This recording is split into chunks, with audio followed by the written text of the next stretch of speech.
I love 90s cars with freaking turbo engines from factory. Like for twins, like the boost rolls on, but when it's in, it's in.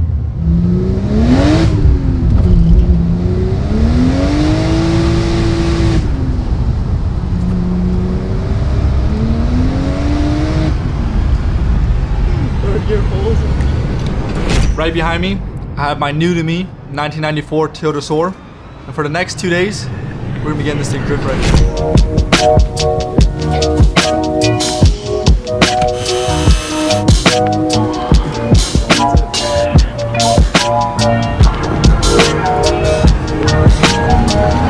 So we have an event this Saturday, and what we're gonna do to this car is relatively basic.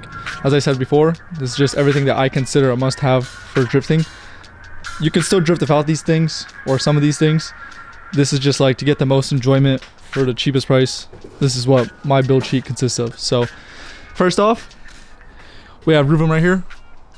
He's gonna be fabbing up a custom angle kit for us, shortening the knuckles and extending the lower control arms, which he'll talk about more once we get this all removed. Second thing, you can't drift a car with an open differential. This thing, to our knowledge, as of right now, has an open diff. So we're gonna remove that and weld it.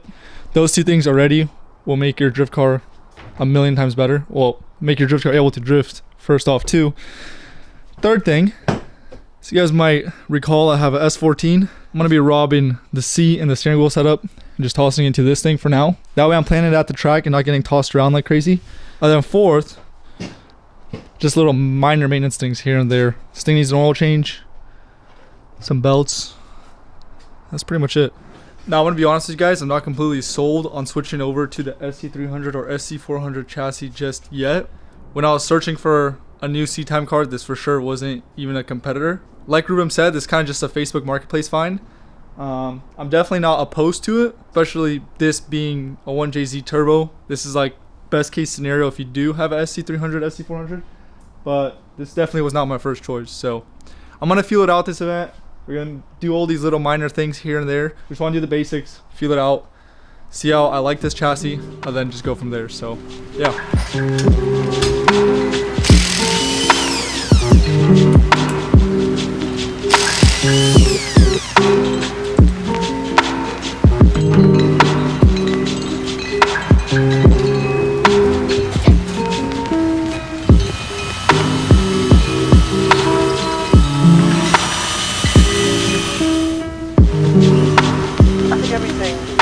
Everything happens in time. You know, there's a time for everything. There's a time for everything. There's a time for soul. Ruben's currently chopping the lower control arms and welding the knuckles. And then I'm about to weld the differential here shortly. While he's doing that, I'm going to move to the interior, start working on that because our seat brackets and steering wheel hub adapter have finally arrived. So I have a Nardi from when I owned the Miata that I was going to throw in the Miata, but I didn't have a steering wheel spacer. I never ended up ordering one, so it's kind of been sitting around. It's just a 330 Nardi Classic. Funny enough, it was actually the steering wheel from Ruben's car when he first got it done. I bought it back from the guy that bought it from him.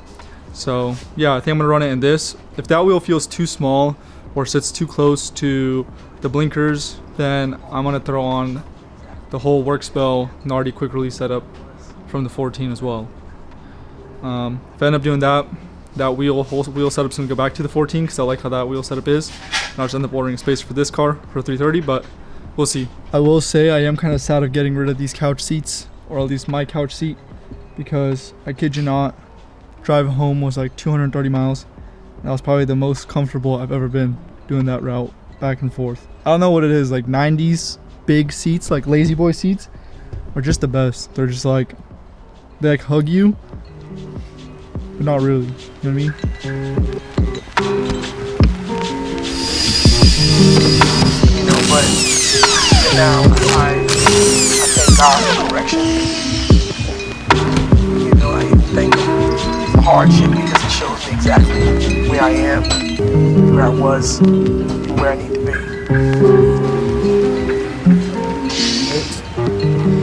Got our candidate. All we need right here is Johnny as straight as an arrow until you go to this side. It's like a damaged arrow, but it'll work.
So a little update on the Soarer and the drift event. Starting off, I did run into a few issues at the drift event, or else there'd be more vlog footage of me drifting. Drove this thing for about 2 hours.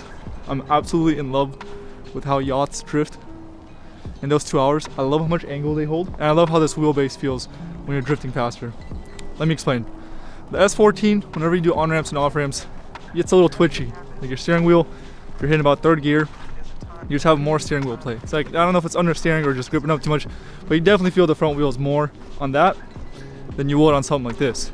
As you guys can tell by the footage, this thing isn't aligned. We made this angle kit at home and did not align it. At the drift event, I was kind of fighting the steering.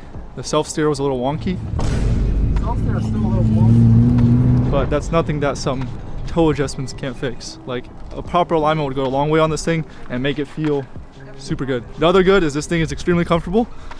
The drift event's about an hour away. I drove it like this, and that was probably the most comfortable ride I've ever had to a drift event in my life. This potato sack seat that's in the passenger, I was given a few ride-alongs. No complaints. No one's getting tossed or anything. The suspension travels perfect. It's just overall an extremely comfortable car. Now the last good thing from the drift event is my birthday was in October, and we did this drift event in October. Or no, we did this drift event in November, but my birthday was October. And the boys, they all came together. They bought me a BN Sports kit for this car, which is gonna look so good once it's completed. The footage shown right now is from my good friend Alex Melnick's YouTube video. If you guys wanna see that full video, I'll link in the description below. Go check it out. Now the really bad, the car is misfiring. It's not throwing any check engine lights, it's not the coil packs. We unplugged the coil pack, it threw a check engine light. All the coil packs seem to be running in order. There's no visible leaks or anything like that. The spark plugs look good. We're thinking it's something fuel related. I actually took the car to drift out in the snow yesterday. I'll put that footage over. It was misfiring then too. All right, in case you guys want to know how bad it's breaking up, I think you can see my dash. That's 2K, that's 1K, 2K, 0, 1, 2. Second gear pull, full throttle. Full throttle, full throttle, full throttle, full throttle, full throttle. Okay. Third gear pull, full throttle. That's literally like the kicking in and my foot's all the way down. About 2 months ago, when we were at the drift event, about 2 hours into drifting, the car started throwing me in a limp mid-drift. It would just cut power randomly. Just like, it wasn't too bad at first. I did another lap, got a little bit worse. Did another lap, got really bad. Decided not to drift the car at that event anymore, just because I didn't want to risk this motor popping or anything happening. So in that video, I'm actually pressing the throttle all the way the whole time. When I say second gear, fully pinned, that's just how much the breakup is. Then when I put it into third, same thing, fully pinned, and it's just breaking up that bad. It literally like cuts off all power. I don't really know what it is. Me and Ruben both think it's something fuel related. Maybe like, I don't know, bad injector perhaps, fuel filter, fuel pump. ECU's never been touched with. The car hasn't thrown any codes of any sort. So if anyone's owned a 1JZ GTE and had similar issues, let me know in the comments, please. I'll be reading them. I just thought I'd come on here, give you guys some context to the Soarer, give you guys a little update on how it is, and how that drift event went. But I wish I had more footage. I was just about to grab the camera and start giving it to people to start filming me sliding, but I started limping. So next video on this thing will probably be after it comes back from the frame shop. Again, I have an appointment in about 2 weeks. I have the rear clip ready. Once my frame guy is ready for me, I'll have him take it in, fix that rear end. And then when it comes back, I'll give you guys an update of how the frame looks. And then we'll probably start retrofitting that BN Sports kit I have and getting this thing ready for paint. So yeah, stay tuned for the next videos. See you guys later. Peace. Yeah, kid, you don't stop.